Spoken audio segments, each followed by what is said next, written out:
ছুটির দিন এবং সময়টাও একটু মানে কি বলে রাত 10টা একটু অসময়। এই সময়তে সাধারণত সরকারি আমলা কেন অন্য সাধারণ মানুষও একজনের বাড়িতে আর একজন যান না সচরাচর।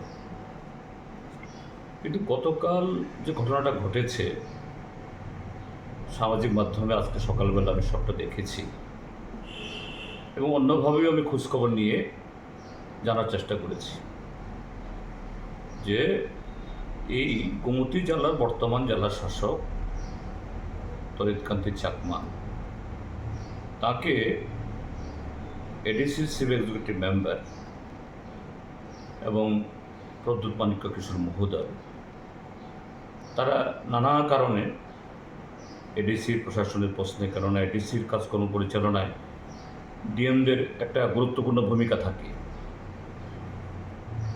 তা না হলে জেলা পর্যায়ে উন্নয়নমূলক কাজ এডিসির তো উন্নয়নমূলক কাজ ছাড়া তো অন্য কোনো কাজ নেই, এতে প্রতিবন্ধকতা তৈরি হয়। তারা যোগাযোগ করার চেষ্টা করেছেন কিন্তু ডিএম টেলিফোন তুলেন না। গতকালও তারা এইভাবেই তার সাথে কথা বলতে চেষ্টা করেছেন। এটা পূর্ণচন্দ্র জমাতিয়া বা প্রদ্যুৎ মাণিক্য কিশোরের কাছ থেকে আমার জানা না, আমি অন্যভাবে জানার চেষ্টা করেছি। তো বাধ্য হয়ে তারা এরকম অড টাইমে তারা গেছে। হ্যাঁ ঠিক যে কেন অড টাইমে যাবেন, কিন্তু পরিস্থিতি বাধ্য করেছে। ডিএম মহোদয় স্বয়ং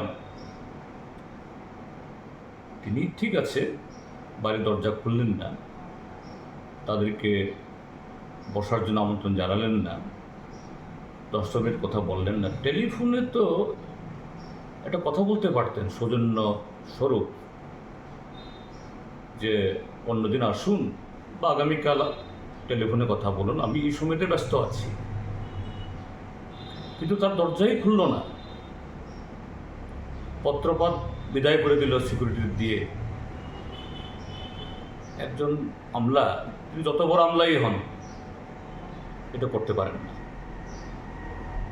প্রশাসনে এটা সবার জানা থাকা দরকার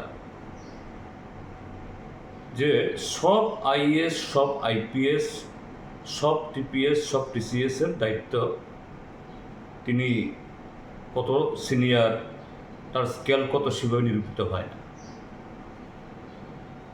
তোগুলো পোস্ট আছে খুব ইম্পর্টেন্ট।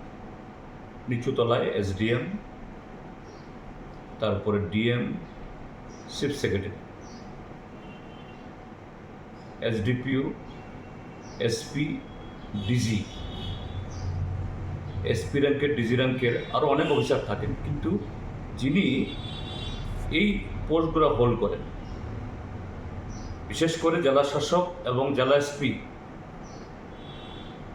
তাদের অফিসে জাতীয় পতাকা উড়ে। সিনিয়র মোস্ট আইএস বা সিনিয়র মোস্ট আইপিএস হলেও অন্য অফিসে জাতীয় পতাকা উড়ে না কেন? এটা রাষ্ট্রের প্রতীক। তাদেরকে কখনো কখনো অড টাইমেও কথা বলতে হয়, কথা শুনতে হয়। আর গতকাল কথা বলতে চেষ্টা করেছেন প্রথম টেলিফোনে, প্রথম তারা যাননি টেলিফোনে। কে কথা বলতে চেষ্টা করেছেন? এডিসির চিফ এক্সিকিউটিভ মেম্বার, ভারতের 6ষ্ঠ তপশিল মোতাবেক তিনি নির্বাচিত। তিনি রাজ্য সরকারের একজন মন্ত্রী পদমর্যাদার। তিনি কথা বলবেন না? হয়তো বা রাত্র 10টায় গেছেন, অন্যায় করেছেন, কিন্তু তার চেয়ে গুরুতর অন্যায় হলো এই ডিএম মহোদয়ের।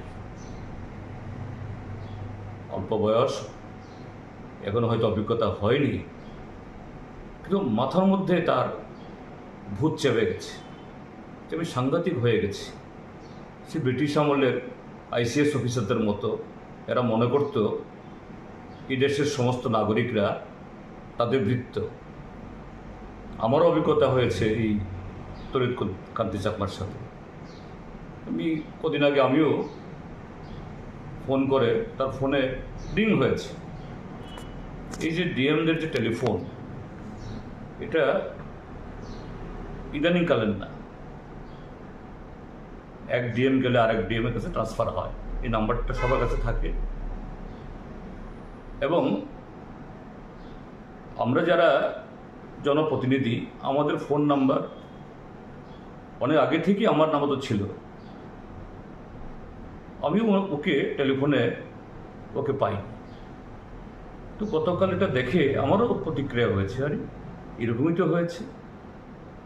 কাজে এটা একজন যে জেলা শাসকের পদ, যিনি এই পদে আছেন, তার পক্ষে অত্যন্ত যে কি বলে, এটা গ্রহণযোগ্য নয়। এবং এটা যে জনপ্রতিনিধিদের এবং তার যে পদমর্যাদা, তার যে দায়িত্ব, এর প্রতি এটা অবিচার। এই জন্য আমি নিন্দা করছি। এখানে অন্য কোনো বিষয় সেখানে নয়, যে এটা হওয়া উচিত না, যে রাজ্য প্রশাসনকে, রাজ্য সরকারকে, এই জাতীয় আরও কিছু অফিসার আছেন, নাম বলছি না এখানে, আরও কিছু এরকম আছেন, তাদেরকে সেন্সিটাইজ করা উচিত।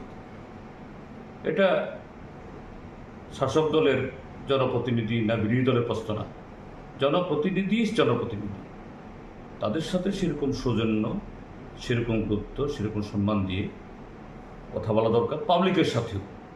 কিন্তু এটা যা করেছেন গতকাল, অত্যন্ত গর্হিত, এটা হওয়া উচিত ছিল না। এটা